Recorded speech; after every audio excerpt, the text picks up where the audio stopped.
esta presentación voy a introducir algunas metodologías básicas de dinámica de sistemas, una herramienta de modelización y estudio de sistemas complejos.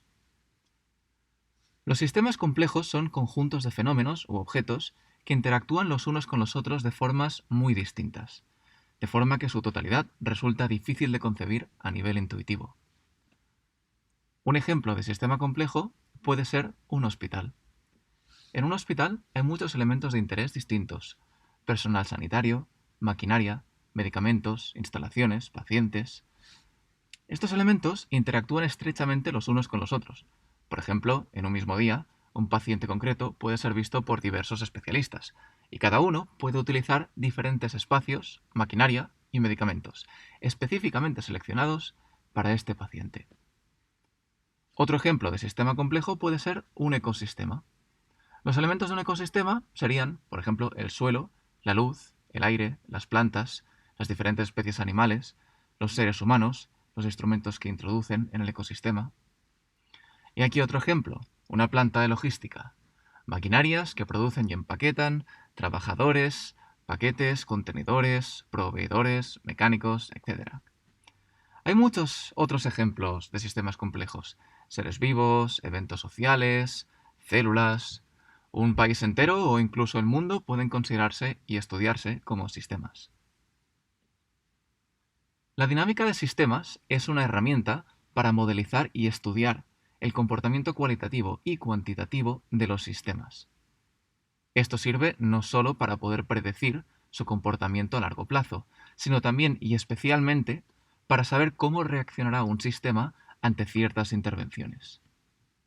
Por ejemplo, volviendo al caso del hospital, uno podría utilizar la dinámica de sistemas para predecir la evolución del número de camas ocupadas en la UCI a lo largo del tiempo. ¿En una situación normal se mantiene este número aproximadamente constante? ¿O va oscilando por ciclos?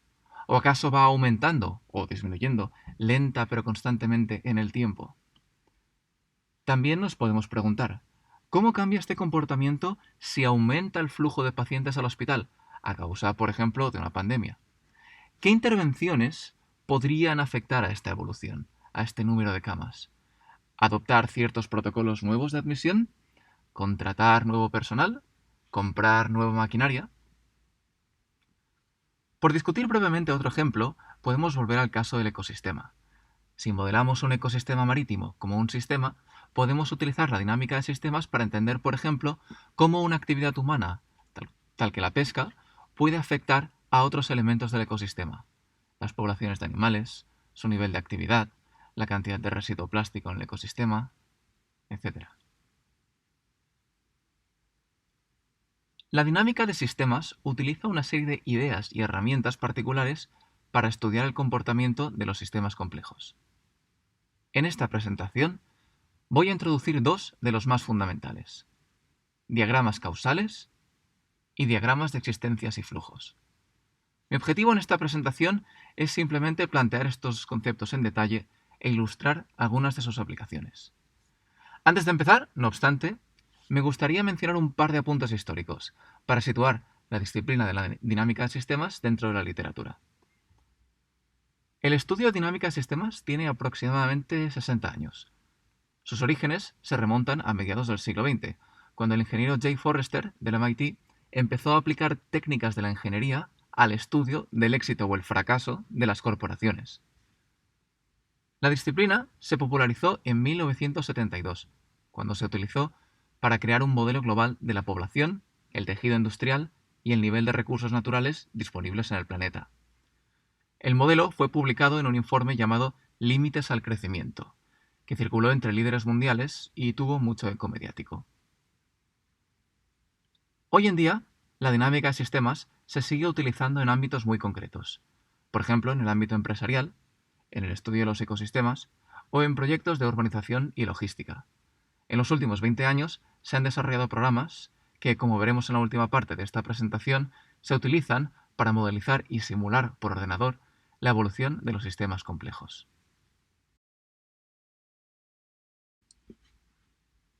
Pasemos, pues, a hablar de los diagramas causales, la primera de las dos herramientas de modelización que voy a cubrir en esta presentación. Los diagramas causales son una herramienta para estudiar las relaciones causales entre diferentes variables de un sistema. Los diagramas causales también sirven para estudiar ciclos de retroalimentación, que son dinámicas dentro del sistema que tienden a equilibrar o a exacerbar el comportamiento de algunas variables.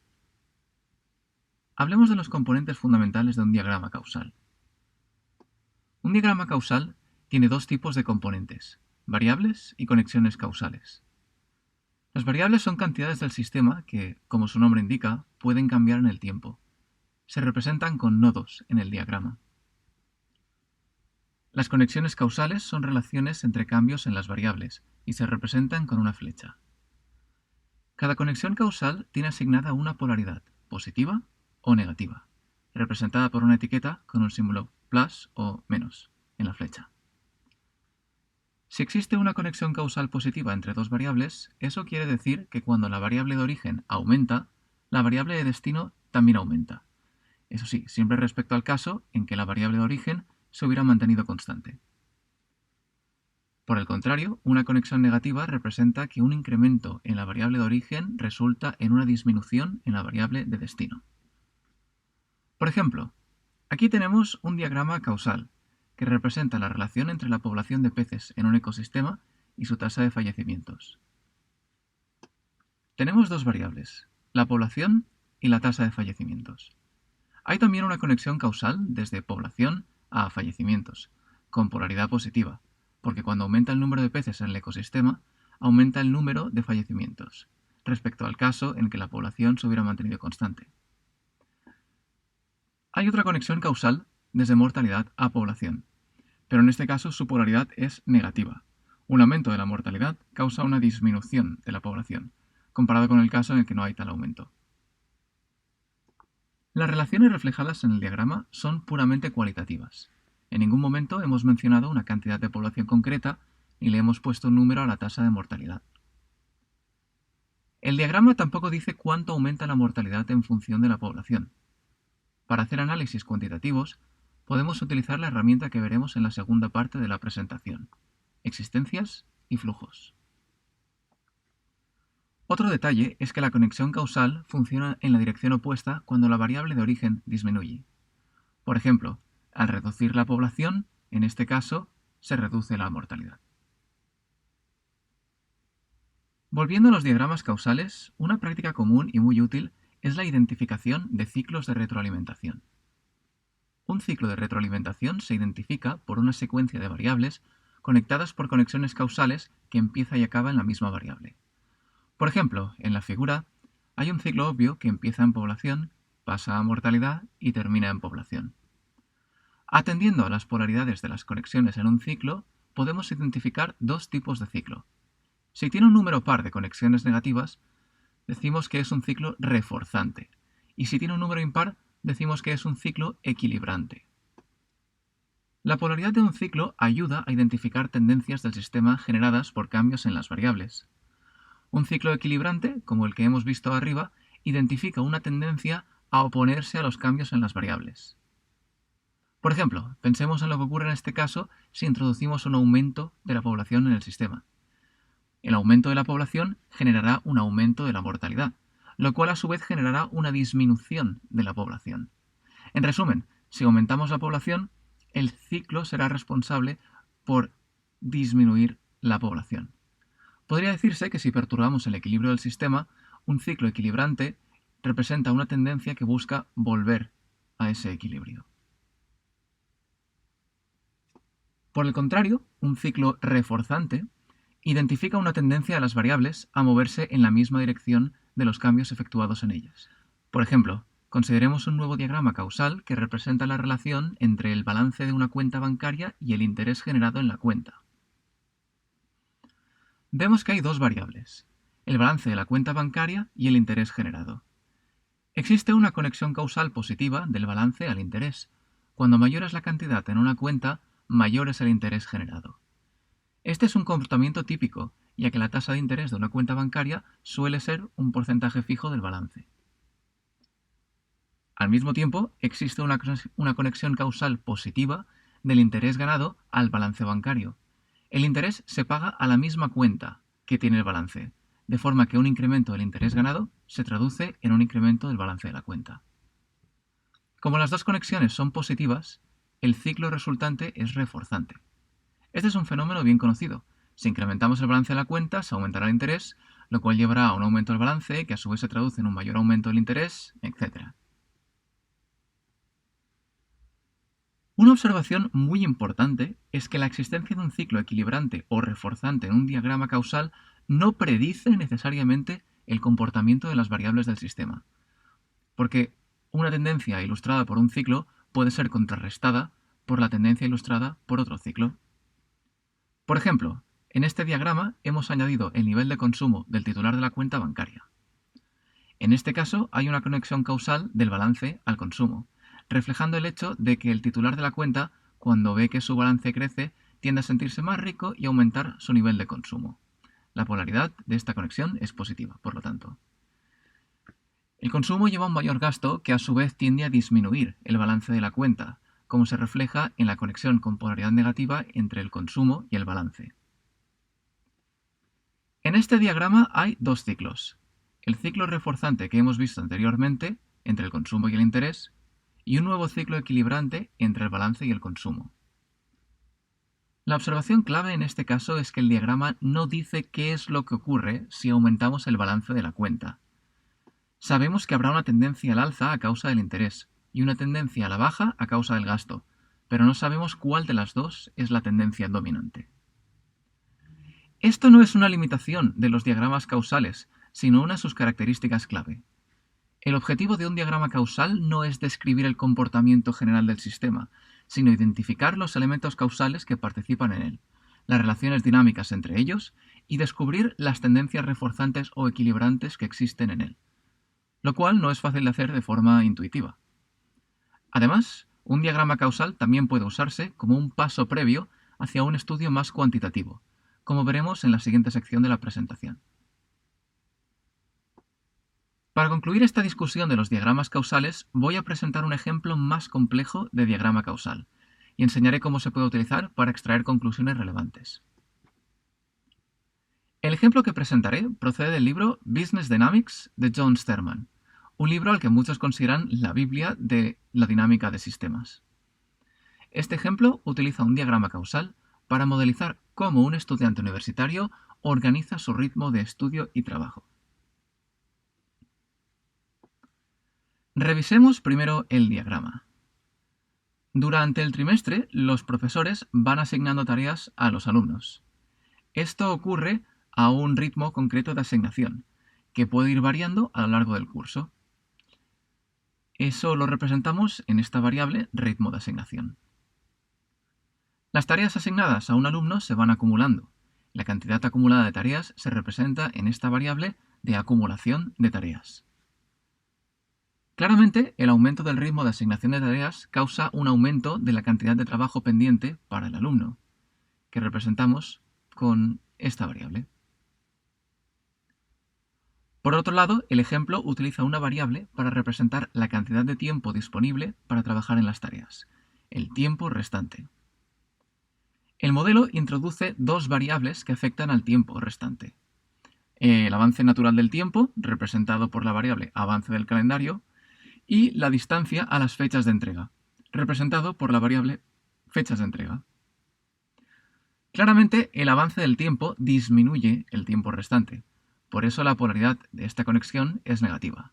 Mientras que, por otro lado, retrasar las fechas de entrega, o sea, aumentar la distancia a ellas, resulta en un aumento del tiempo restante, y por eso la polaridad de la conexión es positiva. Combinando las variables de acumulación de tareas y de tiempo restante, el modelo produce la variable presión de trabajo.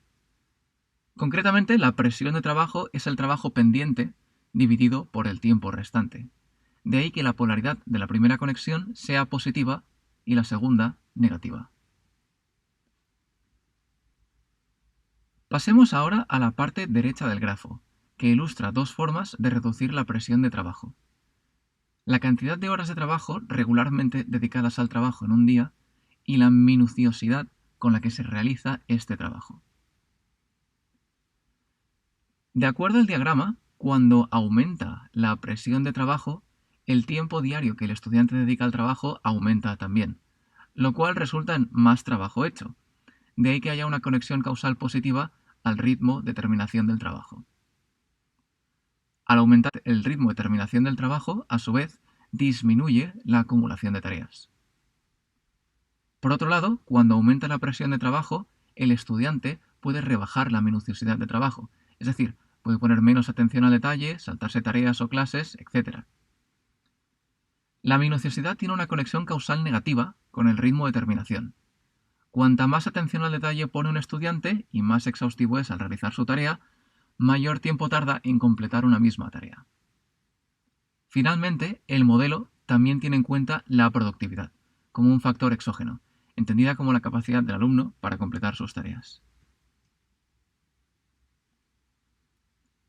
En esta primera figura podemos observar dos ciclos de retroalimentación equilibrantes que permiten al estudiante mantener a raya la acumulación de tareas y cumplir con su trabajo. El primer ciclo es el de la noche en vela. A medida que aumenta la presión de trabajo, el alumno le echa más horas al día al trabajo, quedándose, por ejemplo, trabajando por la noche. Con esto es capaz de completar más trabajo y así disminuye la acumulación de tareas. Notemos que hay solo una conexión con polaridad negativa en este ciclo, confirmando que el ciclo es equilibrante. Es también interesante ver cómo funciona el ciclo cuando se reduce la presión de trabajo. En este caso, el alumno puede reducir durante un tiempo sus horas de trabajo, lo cual reducirá el ritmo de terminación y eventualmente llevará a una mayor acumulación de tareas y presión de trabajo. En resumen, si aumentamos la presión de trabajo, el ciclo tiende a reducirla, mientras que si la reducimos, el ciclo tiende a aumentarla, tal y como esperaríamos de un ciclo equilibrante.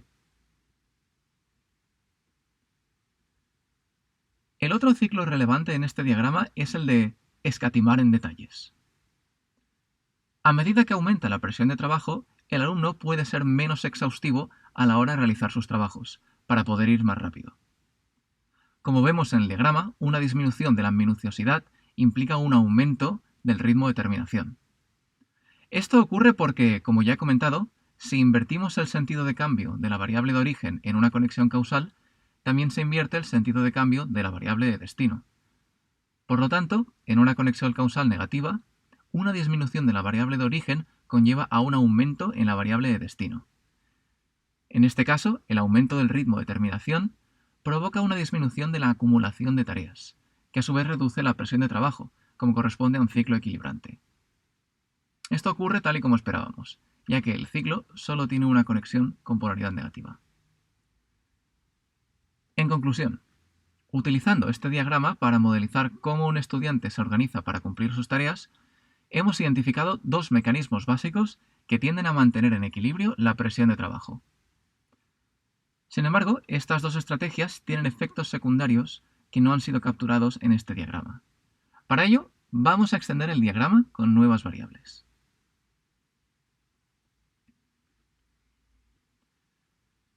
En la siguiente figura hemos añadido una variable adicional, el nivel de energía del alumno, tanto a nivel metabólico, o sea, cansancio acumulado, como motivacional.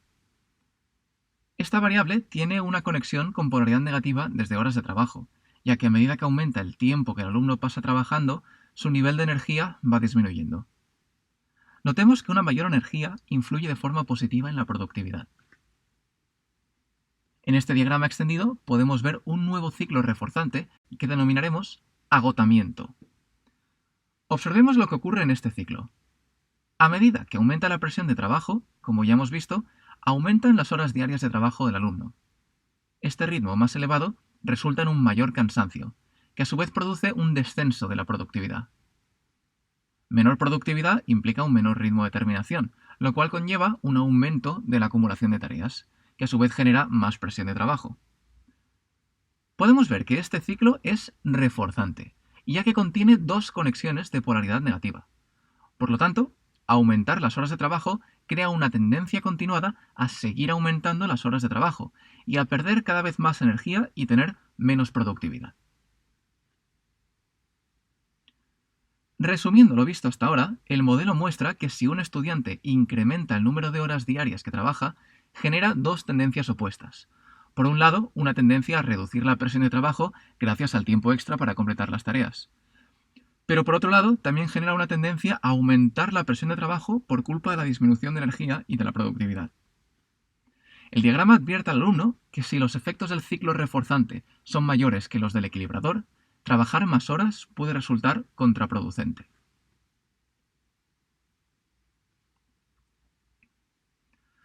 Para conseguir un modelo todavía más detallado, vamos a extender el diagrama con dos variables más. Primero, introducimos una variable que refleja la calidad del trabajo del alumno. Escatimar detalles claramente reduce esta calidad. Otra variable que influye en la calidad del trabajo es el nivel de energía del alumno. Cuanto menor es este nivel, más errores se cometen y, por tanto, menor es la calidad del trabajo.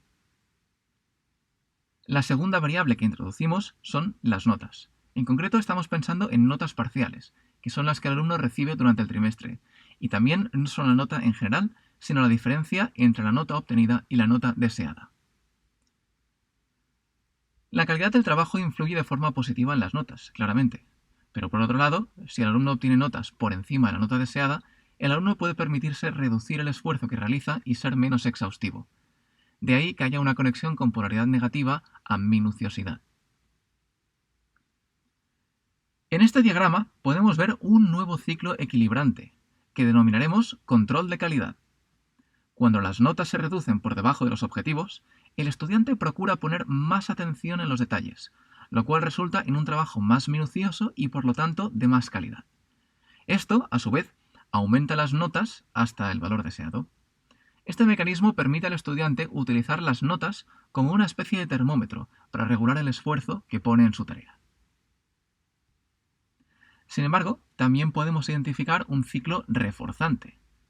Si las notas bajan, y por tanto el alumno decide ser más exhaustivo, el nivel al que completa tareas se reduce, lo cual genera una mayor acumulación de tareas, una mayor presión de trabajo y por lo tanto un incremento de las horas de trabajo. Como ya hemos visto, el incremento de horas de trabajo conduce a una disminución del nivel de energía. Pero la disminución del nivel de energía reduce también la calidad del trabajo y con ello bajan las notas. A este ciclo lo denominamos la trampa del perfeccionismo. Los esfuerzos del alumno para mejorar su nota solo se traducen en crear mayor presión de trabajo, trabajar más horas y tener menos energía, y eventualmente se empeora la calidad del trabajo.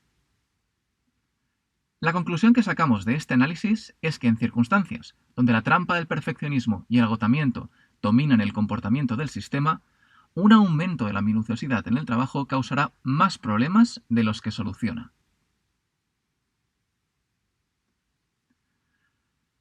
Finalmente, realizaremos un último ajuste al modelo.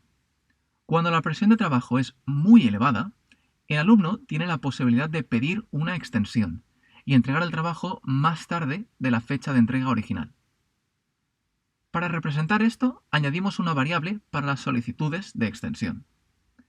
Claramente, si aumentan estas solicitudes, la distancia hacia la fecha de entrega aumentará, con lo cual el tiempo restante también lo hará, y se reducirá la presión de trabajo.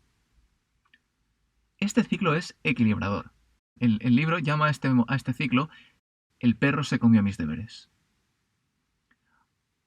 Una observación interesante aquí es que retrasar una fecha de entrega reduce la presión de trabajo, lo cual a su vez puede reducir el tiempo dedicado al trabajo y aumentar el nivel de atención al detalle.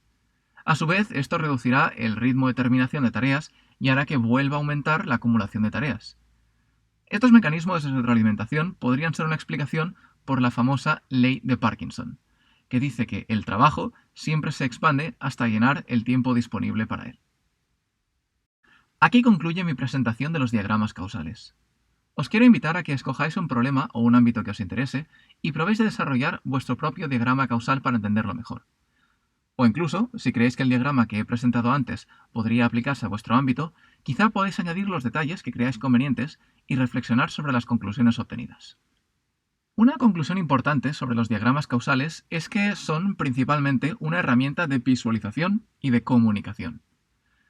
A los seres humanos nos cuesta seguir las cadenas de causas, Somos miopes en ese aspecto, estamos acostumbrados a pensar en causas directas y nos cuesta ver los efectos que revelan los ciclos de retroalimentación.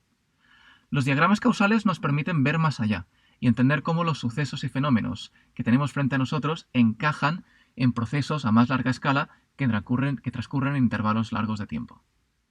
Esta es una de las claves de lo que se llama System Thinking en inglés, que se podría traducir aproximadamente como pensar en términos de sistemas. La segunda conclusión que quiero presentar es que las dinámicas reveladas por los diagramas causales no pretenden ser leyes inmutables. Todo lo contrario. A menudo, el objetivo de realizar un análisis mediante diagramas causales es entender por qué ocurre un fenómeno, identificar las dinámicas que lo causan y ver cuáles son las intervenciones más prometedoras para generar nuevas dinámicas en el sistema, que lleven a un comportamiento más ajustado a los objetivos que queremos. Por ejemplo, en el diagrama anterior, sobre organización del estudio, un alumno puede decidir buscar nuevos mecanismos para evitar el efecto de los ciclos más perniciosos. Por ejemplo, establecer una rutina de trabajo constante, regulando así las horas de trabajo de tal forma que se mantiene una presión de trabajo aceptable, pero sin caer en el agotamiento. Vamos a hablar ahora de diagramas de existencias y flujos. Estos diagramas pueden ser vistos como una versión cuantitativa de los diagramas causales y representan un sistema en términos de acumulaciones de cantidades y flujos entre estas acumulaciones. Originalmente, estos diagramas fueron inspirados por los sistemas hidráulicos, donde existían diversos contenedores de agua conectados por tuberías a través de las cuales el agua fluía de unos a otros. La lista que veis en la diapositiva describe los elementos de un diagrama de existencias y flujos. Una existencia es una variable del sistema asociada a una cantidad. Esta cantidad puede ir variando a lo largo del tiempo y se representa en el diagrama mediante un rectángulo. Podemos pensar en una existencia como un tanque donde se puede ir acumulando material. Un segundo elemento de estos diagramas son las fuentes y los sumideros, que representan cantidades externas al sistema. Las fuentes y los sumideros son similares a las existencias, pero asumimos que las fuentes proporcionan un suministro infinito y los sumideros tienen una capacidad de absorción infinita. En los diagramas ambos se representan mediante nubes. Luego, un flujo es un ritmo de cambio de una cantidad. El flujo también puede ir variando a lo largo del tiempo. Se representa en el diagrama mediante una línea doble y conecta dos existencias, o una existencia con una fuente o sumidero. Los diagramas de existencias y flujos también poseen variables y conexiones causales, como los diagramas causales. Las conexiones causales en los diagramas de existencias y flujos pueden unir variables como en los diagramas causales, pero también pueden tener como origen una existencia o un flujo, y pueden tener como destino un flujo. Variables y conexiones causales se representan como en los diagramas causales, es decir, con nodos y líneas sencillas. Veamos un ejemplo simple de diagrama de existencias y flujos. Este diagrama representa la misma situación que vimos en el primer ejemplo de diagramas causales, una población de seres vivos y la influencia de la mortalidad en esta población. La única existencia de este diagrama es la población, que es una cantidad. En cambio, la mortalidad es un ritmo de cambio, así que debe ser representada por un flujo. Recordemos que en el diagrama causal había una conexión causal de mortalidad a población con polaridad negativa. Esto quiere decir que el flujo debe ser saliente y no entrante. Este símbolo de los dos triángulos opuestos suele usarse para representar y etiquetar flujos. Introducimos un sumidero para representar la acumulación de población perdida a causa de la mortalidad, ya que no hay límite a la cantidad de población que se puede perder. Finalmente, el diagrama dice que un aumento de población conlleva un aumento de la mortalidad, así que añadimos una conexión causal desde la población a la tasa de mortalidad. Los diagramas de existencias y flujos, al contrario que los causales, utilizan unidades tanto en las existencias como en los flujos y variables. Las unidades de diferentes elementos del diagrama deben ser compatibles. Por ejemplo, en nuestro caso, podríamos medir la población por millones de seres y la mortalidad como la media de millones de fallecimientos por año. Una propiedad esencial de las existencias en un diagrama de flujos es que su nivel depende únicamente de los flujos entrantes y salientes. Aquellos que estudiáis física veréis en esta propiedad un ejemplo de ley de la conservación. La fórmula que utilizamos para medir el nivel de una existencia a lo largo del tiempo es la siguiente. El nivel de una existencia en un tiempo t es la integral desde el tiempo inicial hasta t de la diferencia entre la suma de flujos entrantes y la suma de flujos salientes durante todo este tiempo, sumada al nivel inicial de la existencia. Antes de pasar a hacer una demostración práctica de las aplicaciones de este tipo de diagramas, quiero dar un apunte sobre el papel de las fuentes y los sumideros. Las cantidades que representamos con fuentes y sumideros en un diagrama no tienen por qué ser infinitas en el mundo real. En general, si tratamos con un suministro finito como una fuente en el diagrama, estamos asumiendo que el suministro es lo bastante grande como para no agotarse durante el tiempo necesario para estudiar la dinámica del sistema que nos interesa. Similarmente, cuando usamos un sumidero para representar un mecanismo de absorción con capacidad finita en el mundo real, estamos asumiendo que esta capacidad es lo bastante grande como para no llegar a la saturación en el tiempo que dure la dinámica del sistema que estamos estudiando. Por ejemplo, este diagrama representa la administración del inventario en una empresa de fabricación. En el diagrama se asume que el nivel de inventario depende solo del ritmo de producción de la fábrica y del ritmo de distribución del producto terminado. Estamos utilizando una fuente que representa la materia prima y un sumidero que representa la capacidad de absorción del producto en el mercado. Este diagrama, aunque sea sencillo, ya puede ser útil para predecir los niveles de inventario en función del ritmo de fabricación y del ritmo de distribución. Podemos utilizarlo, por ejemplo, para predecir si el inventario se va a saturar. Pero es posible que una de las materias primas para la fabricación del producto pueda agotarse durante el proceso de fabricación.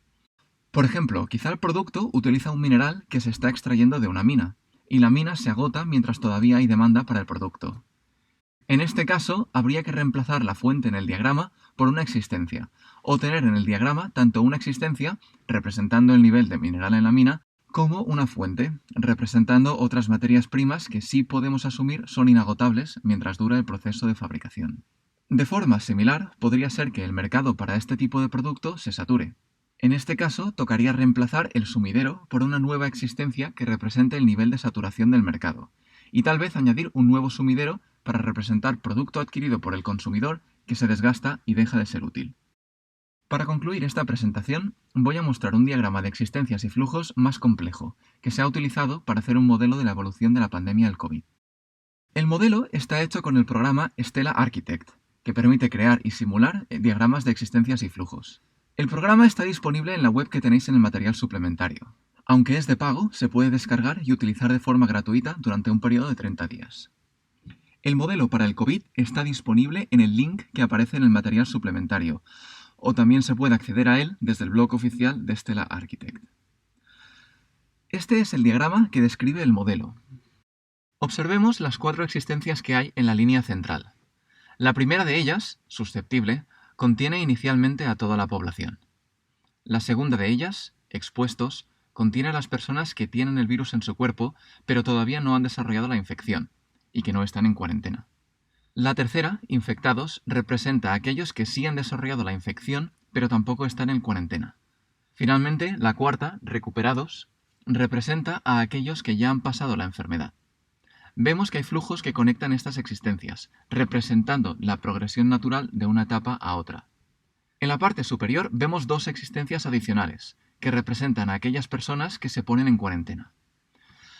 Hay una existencia para aquellos que tienen el virus, pero que todavía no han desarrollado la infección, y otra para aquellos que sí la han desarrollado. También existe un flujo desde las personas expuestas que no están en cuarentena a aquellas que sí lo están. De forma similar, hay un flujo entre infectados fuera de cuarentena e infectados en cuarentena. No voy a tener tiempo para hablar de todas las variables del modelo, pero sí voy a examinar en detalle cada una de ellas. Más adelante podéis utilizar el programa para explorar cada variable y cada fórmula utilizando los enlaces que tenéis en el material suplementario. Vamos a centrarnos en el flujo que sale desde personas susceptibles y va a parar a personas expuestas. Vemos 2 conexiones causales entrantes en este flujo. La primera es la tasa de infección, definida como la probabilidad de que una persona susceptible se contamine al entrar en contacto con una persona expuesta o infectada. Por cierto, estas variables que no tienen conexiones entrantes no cambian, y por lo tanto juegan el papel de constantes en el modelo. La probabilidad de infección es un ejemplo de este tipo de variable, ya que no depende de ningún factor representado en el modelo, sino de la naturaleza del virus. Otros ejemplos en este modelo son la población total y la distribución que representa cuánto tarda el virus en generar una infección desde que una persona se ve expuesta. La otra variable que influye en el flujo de susceptibles a expuestos es el número de contactos de personas susceptibles con personas expuestas o infectadas, medido en número de personas transmisoras por día y por persona susceptible. El programa permite especificar cada flujo como una función de sus variables entrantes. Por ejemplo, si clicamos aquí, vemos que la fórmula para este flujo es un simple producto de sus dos variables entrantes. Si miramos una de las variables, el número de contactos con transmisores del virus por persona y día, vemos que a su vez depende de otras variables, como por ejemplo el número total de infectados, el número total de personas expuestas o el nivel de contacto entre personas. A su vez, el nivel de contacto depende de si se ha establecido un confinamiento o no. El modelo proporciona tres variables que permiten establecer una fecha inicial de confinamiento, una duración del confinamiento y su nivel de eficacia.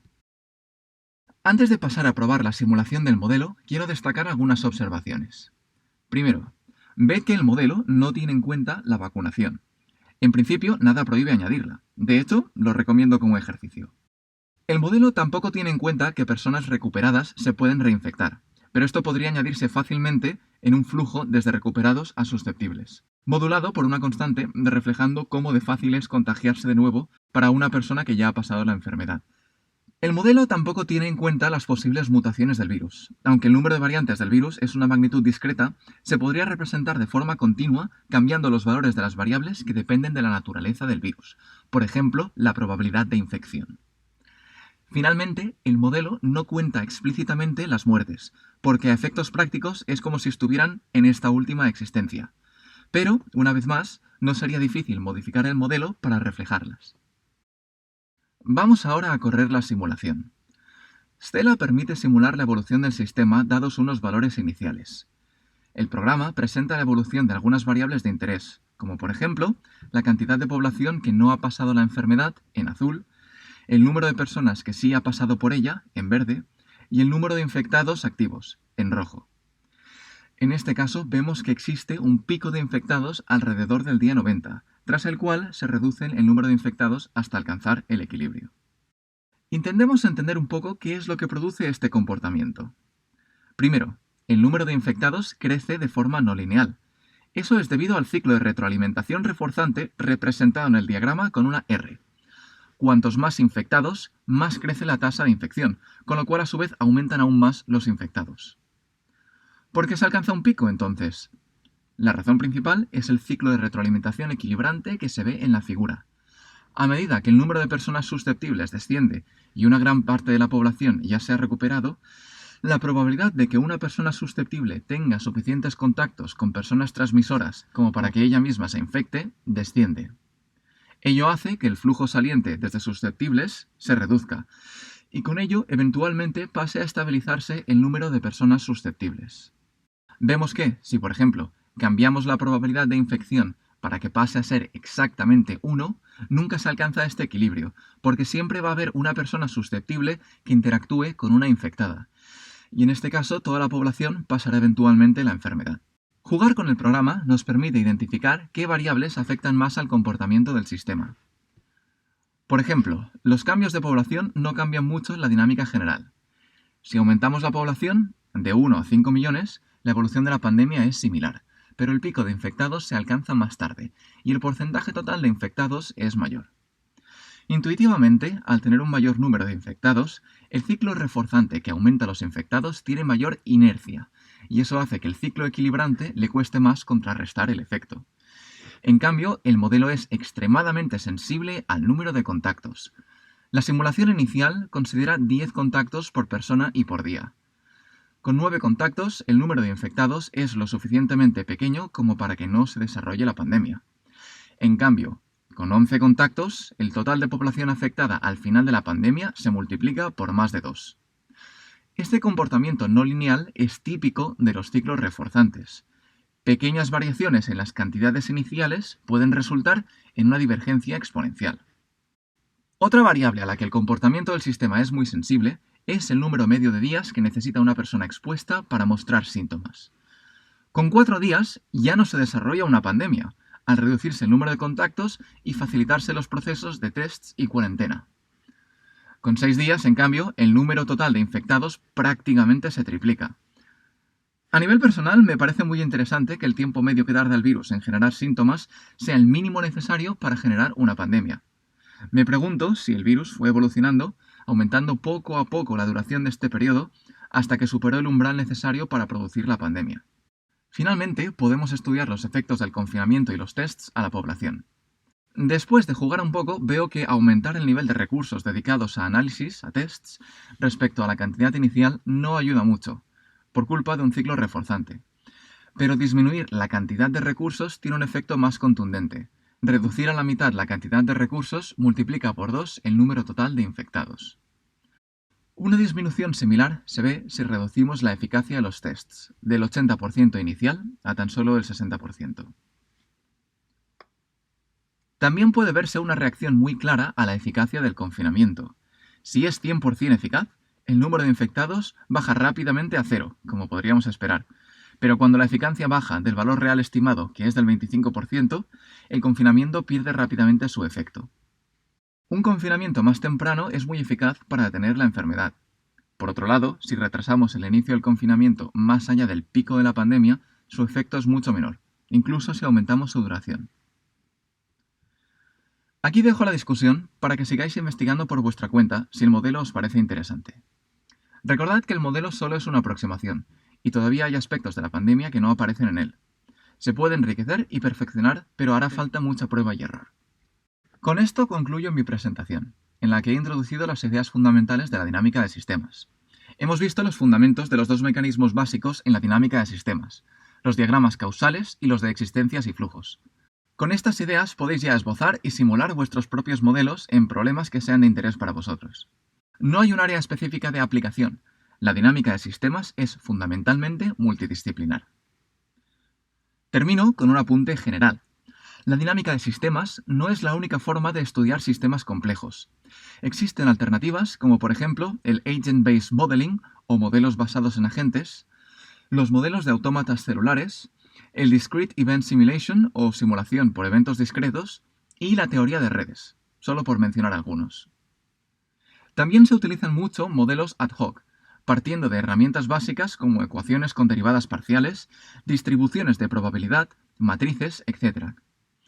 Por último, hay enfoques más específicos que la dinámica de sistemas, pero aún lo suficientemente generales como para aplicarse a muchos tipos distintos de sistemas. Me refiero, por ejemplo, a los métodos de disciplinas como la física estadística, la economía o el área de estudio conocida como sistemas dinámicos en matemáticas. Muchas gracias por vuestra atención y también a la organización del evento por todo su trabajo. Estaré ahora en la sala de debate para atender cualquier pregunta.